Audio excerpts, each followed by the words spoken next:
তার মানে সেনাবাহিনী অপরাধীকে আশ্রয় দিছে। 626 জনকে প্রাণ রক্ষার জন্য আশ্রয় দিছে, কথাটা ভুল। যে 4 জন অপরাধীকে লুকায় রাখছিল তাদের তো আইনানুগ শাস্তি থেকে বাঁচানোর জন্য লুকায় রাখছিল সংজ্ঞা অনুসারে।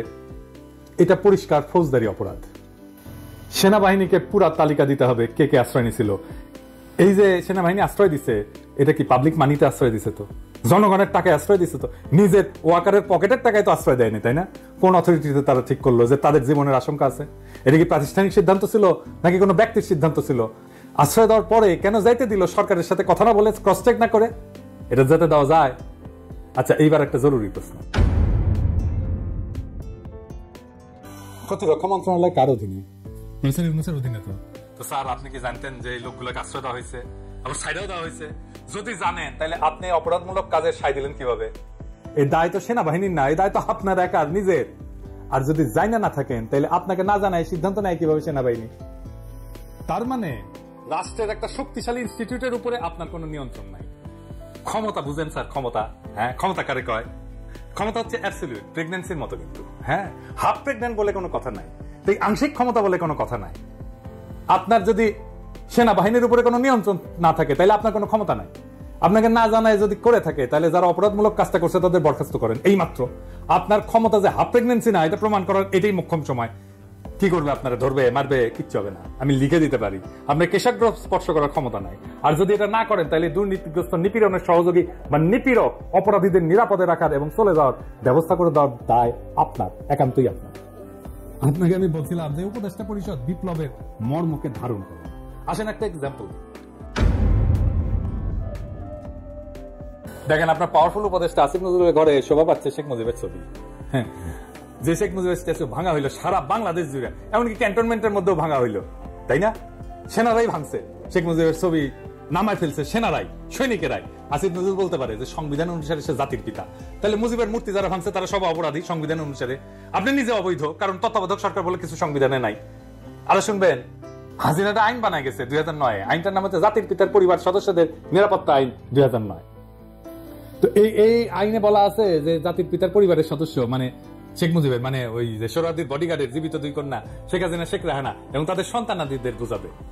এবং 3 নম্বর ধারে বলা আছে এই আইনকে প্রাধান্য দিয়ে বলা আছে আপাতত জারি আছে এমন অন্য আইন যাই থাকুক না কেন এই আইন কার্যকর হবে। এবং এই আইন অনুসারে ভিআইপির জন্য যেরকম নিরাপত্তা ব্যবস্থা আছে সেরকম নিরাপত্তা সরকার জাতির পিতার পরিবার সদস্যদেরকে আজীবন সর্বস্থানে প্রদান করবে। এবং এটা একটা উপধারা আছে 1, এখানে উল্লেখিত নিরাপত্তা প্রদানের ক্ষেত্রে সরকার পরিবার সদস্যদের মতামতকে প্রাধান্য দিবে এবং এই পরিবারের নিরাপত্তা বিধান সত্ত্বে তাদের দ্বারা নির্ধারিত শর্তে উক্ত পরিবার সদস্যগণের প্রত্যেকের জন্য নিরাপদ এবং সুরক্ষিত আবাসনের ব্যবস্থা গ্রহণ করবে এবং সেসব বিবেচনায় প্রয়োজনীয় অন্যান্য সুবিধাবলীও তাদেরকে প্রদান করবে। তার মানে আপনি যে সংবিধান মানে হাসিনাকে সুরক্ষা দিতে বাধ্য, জয় আসলেও সুরক্ষা দিতে বাধ্য। এই জন্যই জয় বলে যে সে দেশে আসবে, হাসিনা বলে সে দেশে আসবে। এই যে কনফ্লিক্ট, এটাকে আপনাকে রিজলভ করতে হবে।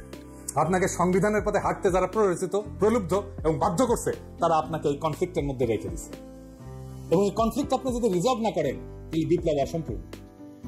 মনে রাখবেন, বিপ্লব সংবিধানের চাইতে বড়, জনতা সংবিধানের চাইতে বড়। সেই জনতা আপনাকে অভিষিক্ত করছে, আপনি সংবিধানের চাইতে বড়। আপনি যা করবেন সেটাই আইন এবং আপনাকে যারা সংবিধান মানতে বাধ্য করছে, প্রলুব্ধ করছে, প্ররোচিত করছে, তারা দেশের জনগণের সার্বভৌম আকাঙ্ক্ষার বিরুদ্ধে কাজ করছে।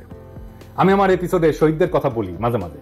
আজ আমি 2 জন আহতের কথা বলবো। প্রথমে হাফেজ হোসাইন, 1 হাত হারায় আর 1 হাত নিয়ে লড়াইয়ে নামবে, যদি আবার ডাক আসে সেটা বলতেছে 1 হাত হারায়।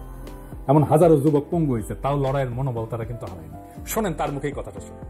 এবং যদি আমার দেশ আবারও যদি বিপদে পড়ে, ইনশাল্লাহ এই 1 হাত দিয়ে আবারও লড়াইতে নেমে যাব ইনশাল্লাহ। আমার দেশের জনগণ এবং আমার দেশের আমি নিজে ভালোবাসি, আমার দেশের আমি ভালোবাসি এবং আমার দেশের যে মানুষ, আমি দেশের মানুষেরও অনেক ভালোবাসি। যদি ইনশাল্লাহ আবার ডাক আসে, ইনশাল্লাহ 1 হাত দিয়ে আবার লড়াই করতে যাব। আমি মাওলানায় পড়ি, হাফেজি শেষ করে মাওলানায় পড়ি। আমি হাফেজি শেষ করে মাওলানায় পড়াশোনা করি। এখন আর একজন মাদ্রাসা ছাত্রের কথা, সে বলছে যে আন্দোলনে আমরা সফল হয়েছি কিন্তু আমার জীবন বিপর্যস্ত হয়ে গেছে, এখন অন্যের সাহায্য ছাড়া চলতে পারি না, গুলি লেগে 1 চোখ পুরোপুরি নষ্ট হয়ে গেছে, ডাক্তার বলছে অস্ত্রোপচার করলে আর 1 চোখ ভালো হইতেও পারে, কখন দিন কখন রাত কিছুই বুঝি না, মা বাবাকেও দেখি না কতদিন, জীবনে এর চেয়ে বড় কষ্ট আর কি হতে পারে। এই মাদ্রাসা ছাত্র আজিজুল হক ব্রাহ্মণবাড়িয়ার বাঞ্ছারামপুর উপজেলার তেজখালী ইউনিয়নের বাহিরসর গ্রামের কৃষক কামাল মিয়ার ছেলে। আজিজুল নরসিংদী সদর উপজেলার মাধবদী এলাকার পৌনাপুর ইসলামে ফাজিল মাদ্রাসার এইচএসসি দ্বিতীয় বর্ষের শিক্ষার্থী। পড়াশোনার পাশাপাশি তিনি একটা টেক্সটাইল মিলে চাকরি করতেন। তার এই আয়ে চলত পড়াশোনা আর সংসার। গত 18 জুলাই মাধবদী এলাকায় বৈষম্য বিরোধী ছাত্র আন্দোলনে গিয়ে গুলিবিদ্ধ হন।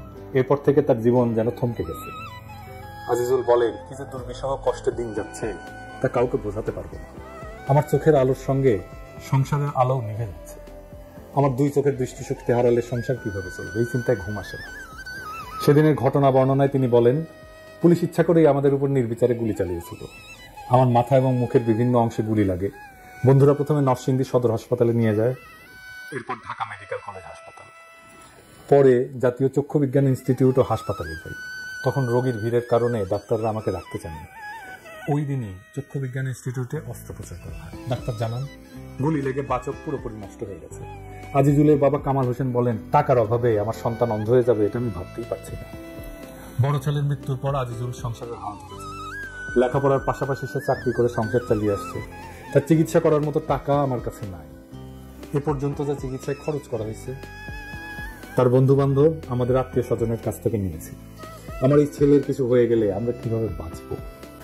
আজিজুলের মতো হাজারো যুবক এই আন্দোলনের দৃষ্টিশক্তি হারিয়েছে। আর আপনার স্বাস্থ্য উপদেষ্টার আহতদের দেখতে যাওয়ার সময় হয় না। আহতদের একটা তালিকা পর্যন্ত করতে পারে না স্বাস্থ্য মন্ত্রণালয়। অনেকে চিকিৎসার জন্য হাহাকার করতেছে, টাকার অভাবে চিকিৎসা করতে পারতেছে না। এমনিতে আওয়াজ দিচ্ছে সমস্ত চিকিৎসার দায়িত্ব নিলাম, খবরের কাগজে কি লেখা হচ্ছে? কোনটা বিশ্বাস করবো? আপনার চিকিৎসার দায়িত্ব নিছেন নাকি নেন নাই? কি আর বলবো, আপনার সরকার কিন্তু অস্বাভাবিক দ্রুততায় জনপ্রিয়তা হারাইতেছে। ওদের চোখের আলো নিভে গেলেও আগামীর বাংলাদেশ আপনার চোখে দেখতে চাইছিল না। ওদের শরীর পঙ্গু হয়ে গেলেও আপনার শক্তিতে উঠে দাঁড়াইতে চাইছিল। এটি বিপ্লবী সরকার। বিপ্লবী সরকার বিপ্লবের সৈনিকদের দেখভাল করে, বিপ্লবকে রক্ষা করে, বিপ্লবের মর্মকে ধারণ করে। প্রফেসর ইউনূস, আপনি কি তাদের চোখের আলো হতে পারবেন? আপনার উপরে ভর দিয়ে কি পঙ্গু যোদ্ধারা উঠে দাঁড়াতে পারবে? বাংলাদেশ কি আদৌ এই ধ্বংসস্তূপ থেকে আবার উঠে দাঁড়াতে পারবে? এটা নির্ভর করতেছে একমাত্র এবং একমাত্র আপনার উপরে। আমরা পুরা জাতি আপনার দিকেই তাকায় আছি। বিপ্লব যেন রক্ষিত হয়, বিপ্লব যেন অগ্রসর হয়, বিপ্লব যেন ব্যাহত হয়ে না যায়।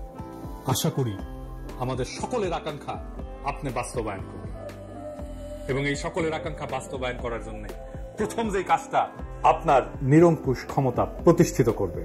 সারা দেশবাসী আপনার সাথেই আছে, সারা দেশবাসী আপনার সাথেই থাকবে। ইনকিলাব জিন্দাবাদ।